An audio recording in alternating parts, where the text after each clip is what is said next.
మధ్య తీవ్ర ఉద్రిక్త పరిస్థితులు నెలకొన్నాయి. ఇరు దేశాలు ఒకరిపై ఒకరు భీకరమైన దాడులకు దిగారు. దాయాది దేశం సరిహద్దు ప్రాంతాలను లక్ష్యంగా చేసుకుని డ్రోన్ క్షిపణి దాడులకు పాల్పడుతుంది. భారత బలగాలు ధీటుగా స్పందిస్తూ వాటిని కూల్చివేస్తున్నాయి. సరిహద్దు రాష్ట్రాలైన జమ్మూ కాశ్మీర్, రాజస్థాన్, పంజాబ్లలో పలు ప్రాంతాలను టార్గెట్ చేసి పాక్ దాడులు నిర్వహిస్తుంది.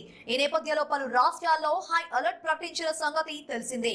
ఈ క్రమంలో తిరుమలలోని భద్రతను కట్టుదిట్టం చేశారు. తిరుమలలో హై అలర్ట్ ప్రకటించడంతో శనివారం ఆక్టోపస్ బలగాలు ముమ్మరంగా తనిఖీలు నిర్వహించాయి. తిరుమల శ్రీనివాసులు ఆలయంతో పాటు వాహనాలు, భక్తులు తిరిగే ప్రాంతాలలో పోలీసులు, TTD vigilance and security, dog squad, bomb స్క్వాడ్లతో కలిసి ఆక్టోపస్ బలగాలు సోదాలు నిర్వహించాయి. ఈ సందర్భంగా భక్తులు అప్రమత్తంగా ఉండాలని ఆలయ సిబ్బంది సూచించారు.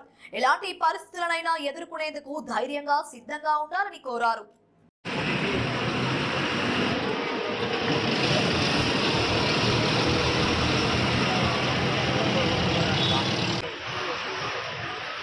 అనుమానంతో చెక్ చేయడం లేదు. మీరు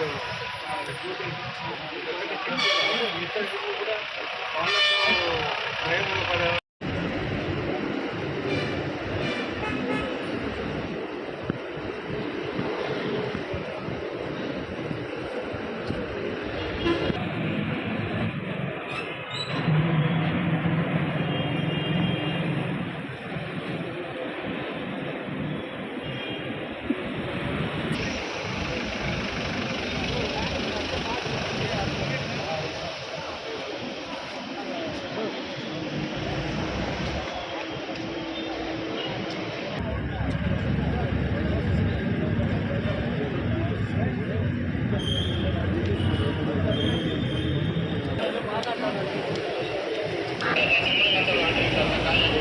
ఎయిర్పోర్ట్ ఉంటుంది.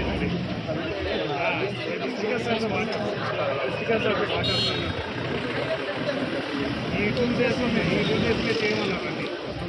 2-3 daysలో 10 days ఇచ్చారు. ఆక్టోపస్ ప్రతి ప్రాంతాలలో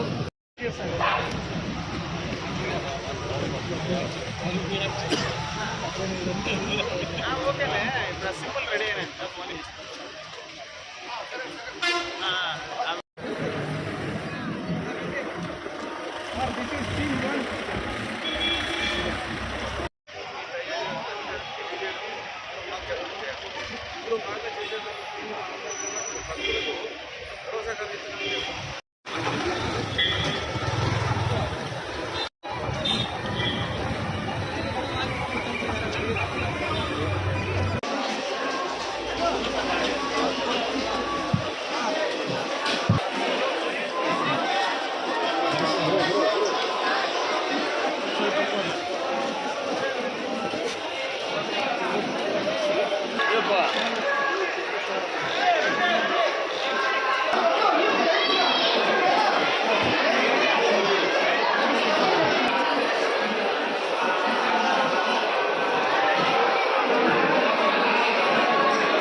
ఆపోజిట్ కొంచెం పెట్టదు.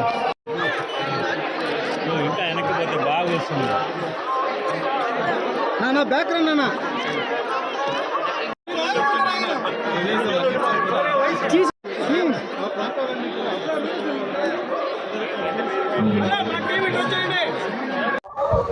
భారతదేశ సరిహద్దులో యుద్ధ వాతావరణం నెలకొన్న సందర్భంగా మనం కూడా అంతర్లీనంగా ఇంటర్నల్గా భారతదేశంలో అతి ముఖ్యమైన ప్రదేశాల్లో మన తిరుమల, తిరుపతి ప్రాంతాలు కూడా ఒకటి కాబట్టి వీటిని మనం అనుక్షణం అలర్ట్గా ఉండాల్సిన భాగంగా మా రాష్ట్ర డీజీపీ గారు అయినటువంటి గౌరవనీయులు శ్రీ హరీష్ గుప్తా ఐపీఎస్ గారి ఉత్తర్వుల మేరకు తిరుపతి ఎస్పీ మరియు chief vigilance security officer Shri Harshavardhan Raju IPS గారి సూచనల మేరకు తిరుమల అడిషనల్ ఈవో శ్రీ వెంకయ్య చౌదరి గారి ప్రోత్సాహంతో తిరుమలలో కూడా ఈ రక్షణ కార్యక్రమంలో భాగంగానే ఫ్రిస్టింగ్ చెకింగ్ ఏరియా డామినేషన్ ఏర్పాటు చేయడం జరిగింది.